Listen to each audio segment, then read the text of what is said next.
Penny Arcade.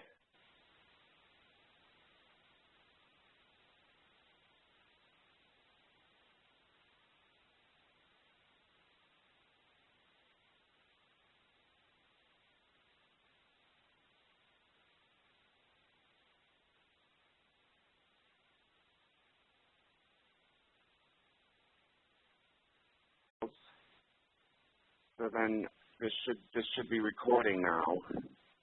Okay.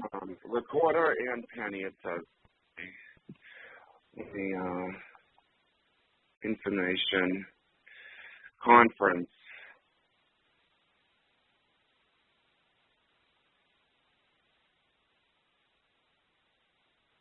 Okay. All right. You there? Okay. Yeah. Yeah. So how are you? I'm fine.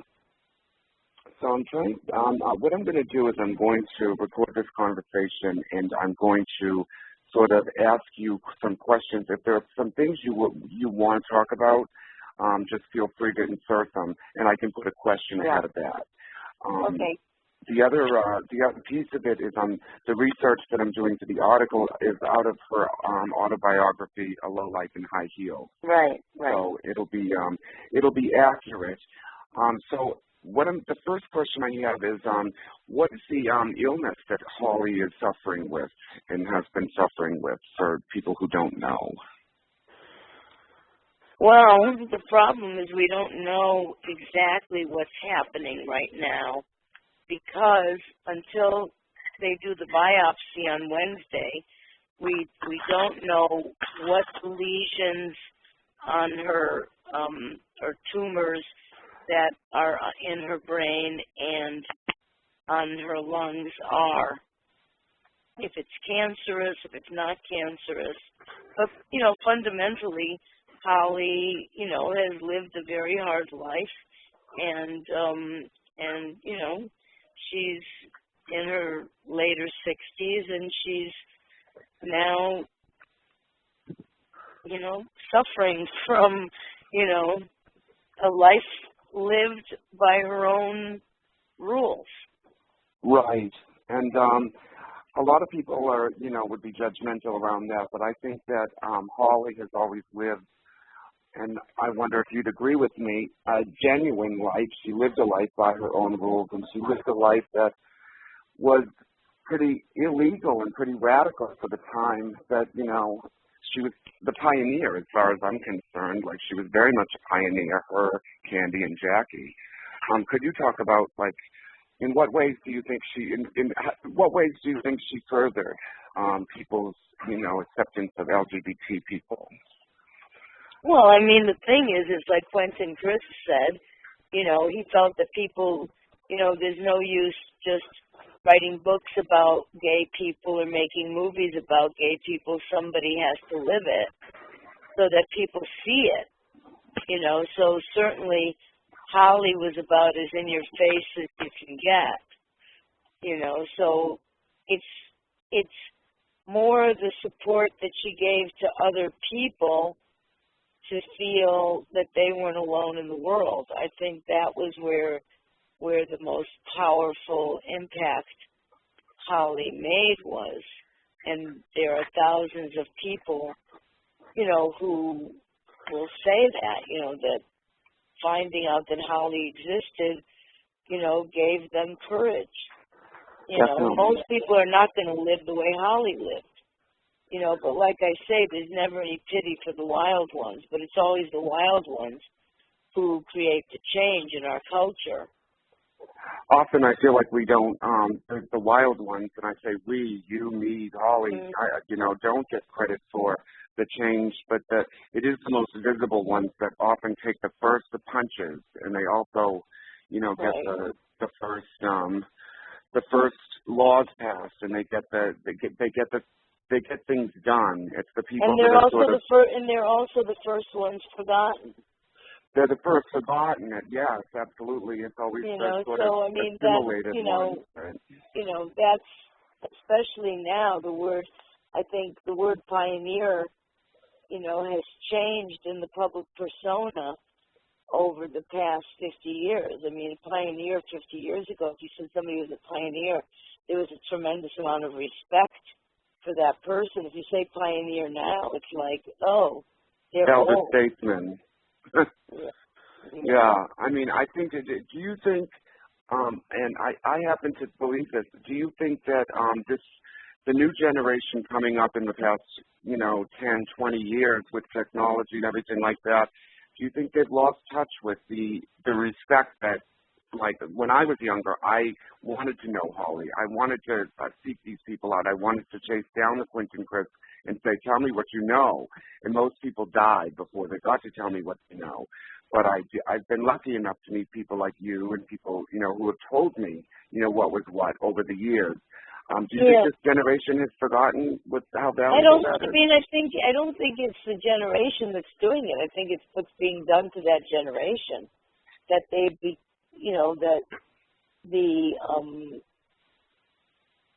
it's a combination of the overstimulation and disorientation. There's no orientation. Orientation no longer exists.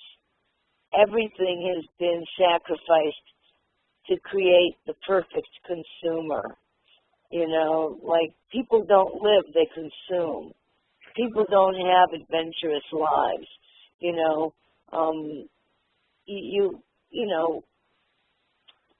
have to be a very strong character to withstand the level of brainwashing that is in the culture that starts in childhood now. Like, there's no childhood. There's no childhood. People are teenagers at 8. I mean, it's like they've gotten rid of childhood because children can't spend money. So they're making childhood shorter and shorter. That's such a brilliant statement. That's so true. It's horrible. I feel sorry for them. I guess some would say someone like Holly sacrificed a lot of her youth to be who she was. I mean, she ran away when she was young, and she had to find her tribe. I think that's the thing is that, if you're under that much pressure because you're different and you can't hide your difference, which is a very important thing. There are people who can hide that they're different, and there are people who can't.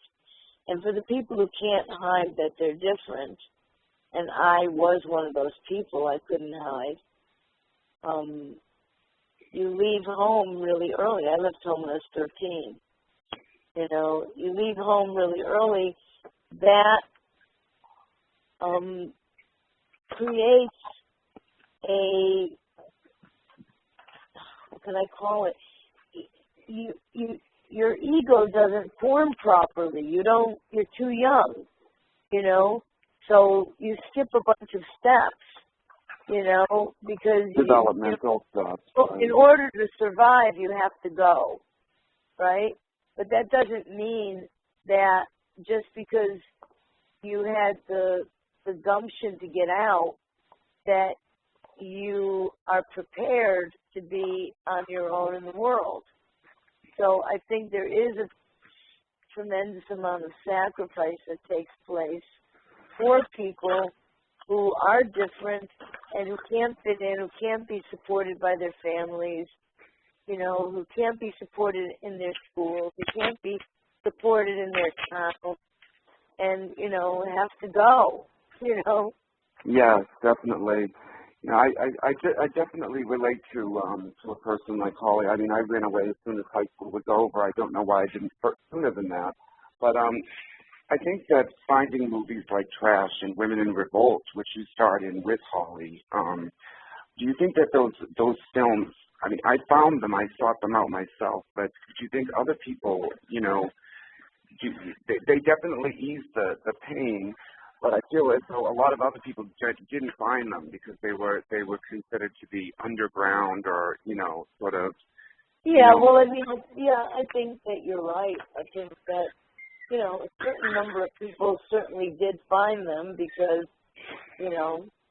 what was an underground phenomenon, certainly, you know, I mean, every, you know, there's like 4 bingo parties going on every week in every town, you know, helmed by a drag queen in every city in America. So, you know, obviously, you know, from, you know, there being about, I don't know, 25 drag queens, you know, in 1969, you know, that, you know, were known, you know, there are now thousands, right? So many, I think, you know, I think that the RuPaul's Drag Race, you know, maybe that's a good thing, but it's endless. I mean, there's millions. I mean, everywhere. It's become the standard, I think. RuPaul's Drag Race has become the standard of drag, you know, whereas, you know, that I think like people like Holly and Jackie, they sort of created their own, you know, Divine, they created their own reality within the drag, you know, art. Yeah, but that's what always happens. I mean, that's, you know, the people who follow. I mean, you know, RuPaul created his own thing, and, you know, in the 80s and 90s, and, you know, it's just, I mean, it's just commercialized, you know. Do you think that it's, I mean, I find it upsetting, and I know we've talked about this, you know, on Facebook, et cetera.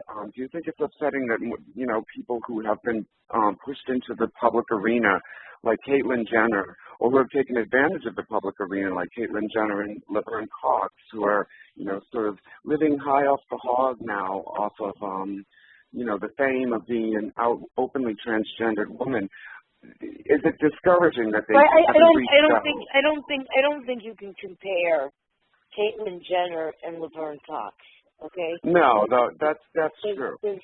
Yeah, so we just want to make that clear, okay? So that, you know, Laverne Cox, you know, had her own row to hoe. You know, I'm sure it wasn't easy, you know, but someone like Caitlyn Jenner is, you know, a manufactured product, you know. Very true, yeah. She's manufactured, you know, and she's not doing that all by herself. She's got a lot of people are involved and invested in her. And that's why I say that, you know, people who are in Hollywood or whatever are very, very far away from, you know, you know, the grassroots reality of someone like Holly.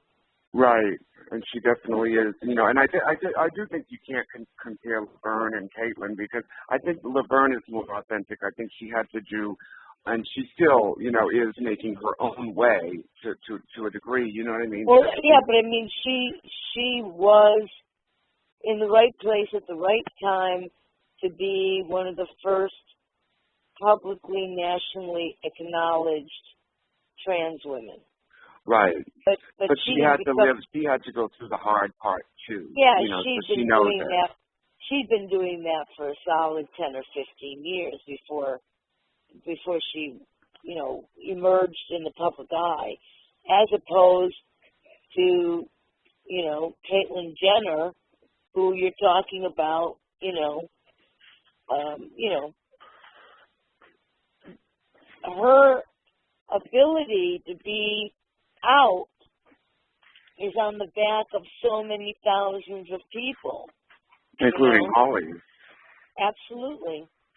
And do you think it's frustrating? I mean, I certainly posted, you know, and sent Caitlyn Jenner and Laverne and several other people messages to no avail that Holly was not doing well, and I find it frustrating that they haven't reached back, you know, to say, you know, thank you to the Hollys and the, you know, the Marsha P. Johnsons and the Sylvia Ray Riveras of the world. Right. You know. Well, you know, who knows? I mean, there's a lot of politics involved, you know, and I wonder if they even know who they are sometimes, you know. Yeah. Well, that's for sure. You know, I think that Holly has been brought up to Caitlyn Jenner, and you know, certainly Laverne Cox knows who who Holly is. Right. But I mean, I'm not, I know Laverne's brother, and but I'm not gonna start petitioning, high focus trans people, what I mean? Like people, famous people are like anybody else. I mean, they may or may not know about it. People like you are writing to them, we'll see what happens. Yeah, and I think I write to them only for the sheer reason, to point out. I don't think it's necessarily their fault if they haven't heard of Holly. I don't think it's anybody's. Well, why would it be their fault? I mean, yeah, no, why, it's just that they haven't been exposed. But we've already had big donations, from Polly Pirouette. I can't remember how to say Jackie Beat, I saw, was a big donor, and yes, Jackie Beat and Polly, she's a TV actress. She's on CSI. Oh, I don't know what it's called. I have to look it up. And somebody just made a $5,000 donation. Yeah. First their name was showing, and now their name is not showing. Now it's anonymous. Yeah, but it was not anonymous, 10 minutes ago when it was Bette Midler. Oh, wonderful. Now Bette Midler is somebody who I think, the LGBT community, that she was playing in bathhouses. I think a lot of people don't know, the story behind Bette and how she got her fame. I think everybody knows the story behind Bette and how she got her fame. Oh, do you think so? Of course. I mean, like, just it's regular always, state, but it's always in all the publicity. And yeah. She was definitely influenced by the Queens. I mean, that was obvious, Yeah, she was in a play with Jackie Curtis. The first play Jackie Curtis was ever in was with Bette Midler. Now, was that Bang Victory, or I have a... No. It was, I've got to get the name of it. Hold on a second. I think it was Miss Nefertiti Regrets. It was somebody else's play. Craig Hodberger sent me a couple of copies of DVDs that Holly was in, and they're signed and lipstick kissed by Holly, which I'm glad to have, because... Hold on a second. Let me just see. Wait 1 sec.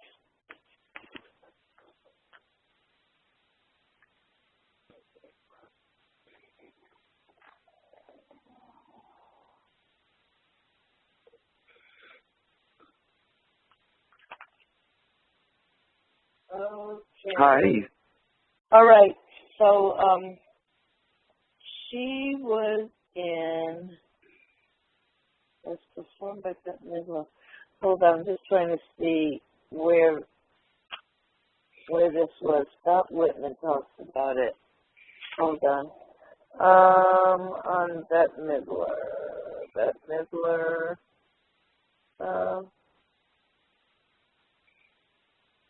Well, Jackie Curtis was in a play with Bette Midler. And I think it was Miss Nefertiti Nefertiti Regrets. And so there's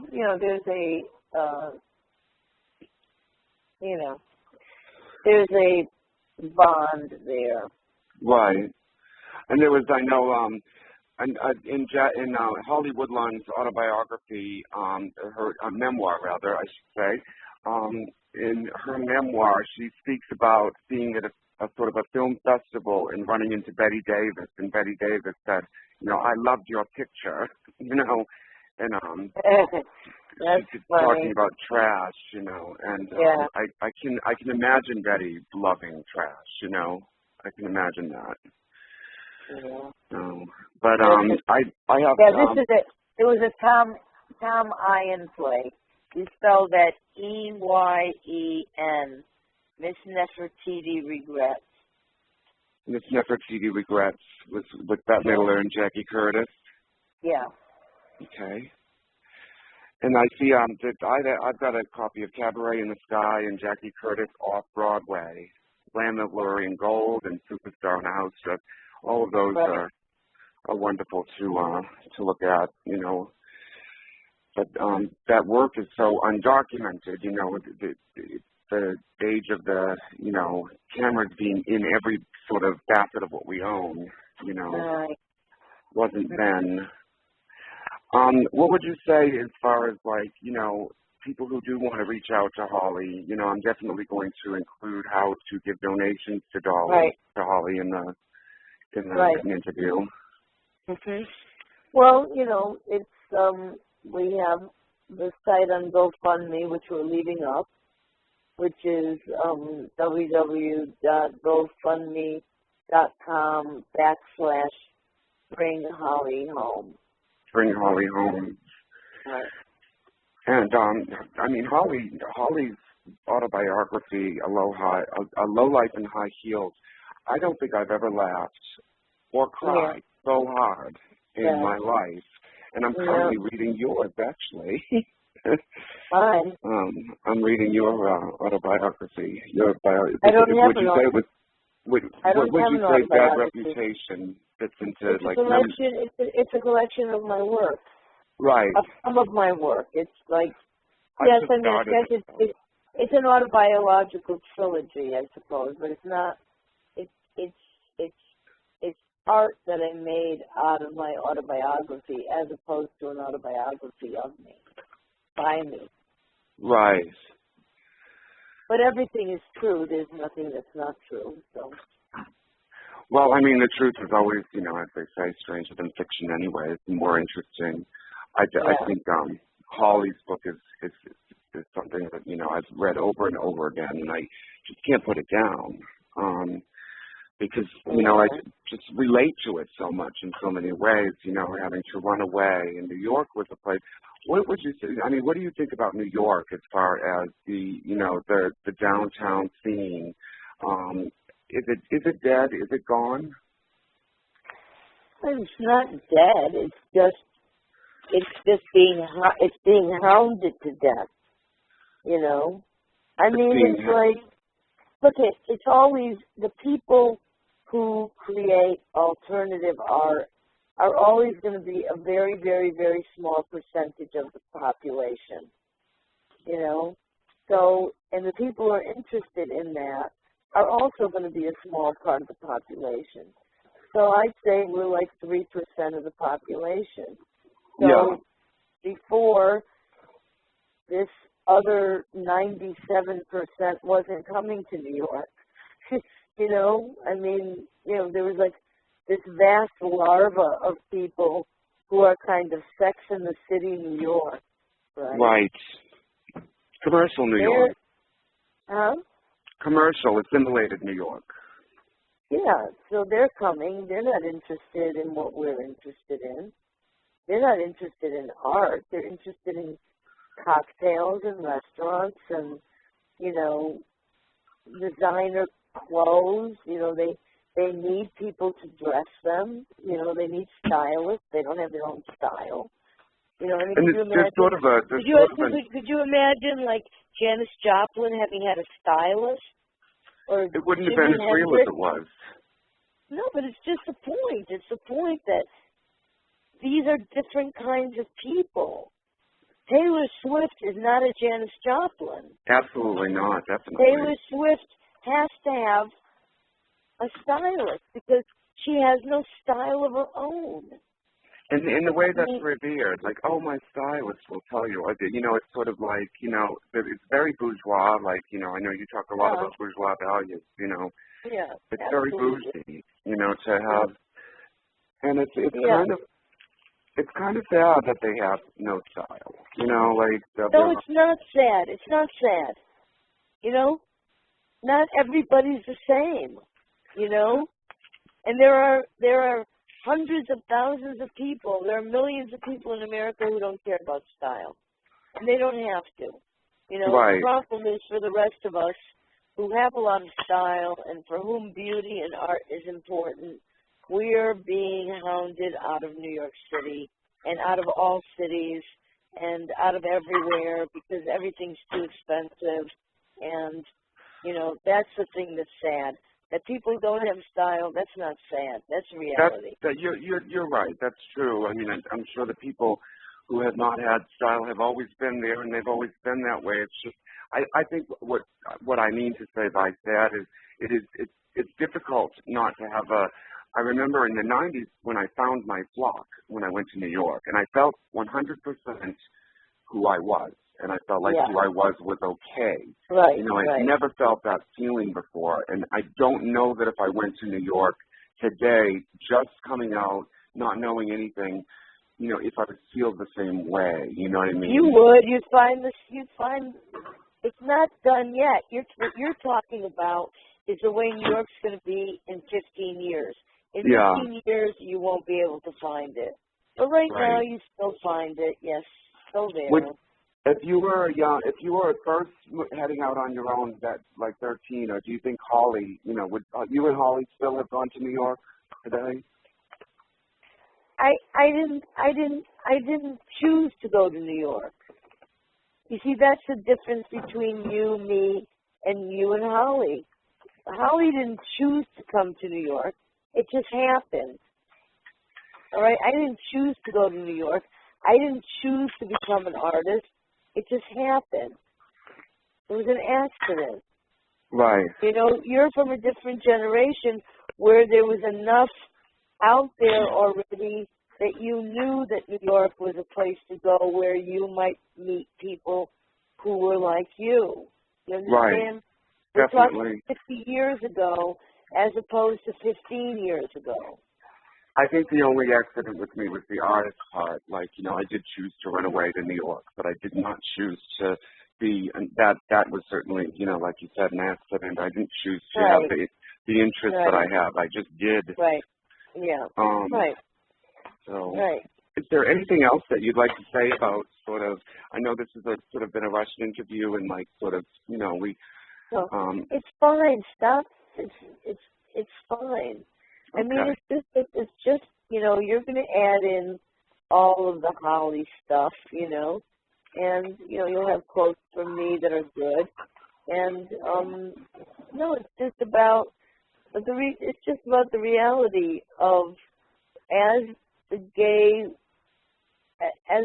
people become more and more mainstream, you know, then the people who are at the edge fall off the cliff, and that's always going to be the case. Right. Somebody's always queer. Somebody's always an outsider, you know, and the thing that this article might do is somebody who feels like they're marginalized might read it and feel supported, you know, and that's the most you can hope for. Because that's a wonderful thing, though. As people get accepted, you know, they don't want to lose, you know, and we've been through this several times, not just with gay mainstreaming, but with AIDS. When AIDS started happening, plenty of gay people didn't want to be associated with anything that seemed untoward, you know. They didn't want to be identified with leather men or drag queens or, you know. Because it had such a connotation in the narrower spectrum, you know. Right, exactly. They want there are gay people who are just average, boring people, you know. Oh, believe me, I do. Yes. You know, they're status quo people. Just being gay doesn't make you an amazing person, you know. No, it's not. Plenty of boring gay people. Plenty of people who, you know, if it was 1970, would still be in the closet. Plenty of people who are getting married right now, if it was 1970, they would be in the closet. They would never come out, okay? I think there are still some people that are in their 50s and 60s who still haven't come out, and they're quite content to not come out, you know? Yeah. Well, everybody gets to choose how they live, you know? I don't judge people on their choices. I have enough trouble making my own choices, but the truth of the matter is somebody might be reading this article and feel suddenly supported. And that would be a great tribute to Holly, too. That would be a wonderful tribute to Holly, because I think what Holly stands for is, you know, the renegade, the outsider, the misfit. You know, she didn't fit into the place that she thought, you know, even like, you know, like doing drag, you know, or being, you know, transgendered. She was marginalized, sort of, like you said. There's plenty of boring gay people and stuff like that. Yeah. Those folks can marginalize a person like Holly. I've been marginalized myself as a drag queen. You, as an artist, I mean, you definitely have a different perspective and can feel quite alone sometimes. So. Yeah. Well, I mean, that's, you know, that's part of the price you pay. You know, not everybody wants to pay that price. You know, for some people, the pain of not, you know, doing it, of not creating, or the pain of not, you know, being who they are or being authentic is too great, you know, to... Exactly. Absolutely. That's what I'm saying. I'm willing to pay, you know, sacrifice anything for it. And it seems like, you know, I mean, you have sacrificed, you know, everything for it. You are 100% who you are. And we're grateful to have you in the world. I mean, what would we do without Penny? Thank you, you're sweet. I think you're going to write a great article, so go to work. I think so too, and I think where can people? Let me end with this. Where can people find more works by Holly? I know things are really easily found these days, but more works by you, more works by Holly. All they have to do is just keep Googling. Googling Holly Woodlawn, Google Penny Arcade, Google Jackie Curtis. Google, and you'll find lots of video and stuff and interviews and things. And it is one thing that amazes me is we never brought up Andy Warhol in this interview. You know, we were able to go through it talking about Holly alone. Yeah. You know, I know. She did her own thing. But that's the reality. Andy didn't do anything for Holly except, you know, give her the platform of being in the film. But, you know, there was no direction. There was no script. That was pure Holly in trash. You know what I mean? Right. And that was you and that was you and Jackie and Holly and Women in Revolt. That's right. You know? And Taylor Mead said it 20 years ago. He said, Andy didn't do anything for us. We did something for Andy. And I think Andy would be the first person to say that. I mean, yeah. He definitely had an eye for talent. Yeah, he had an eye for individuality. Exactly. All right. Well, thank you Good. so much. I think you have a lot there. You're going to be able to write a great article. And send me an MP3 of what I said, because I can use it. Yeah, absolutely. I'll send the recording, and I'll send the article as well, so that it's nice and cleaned up too.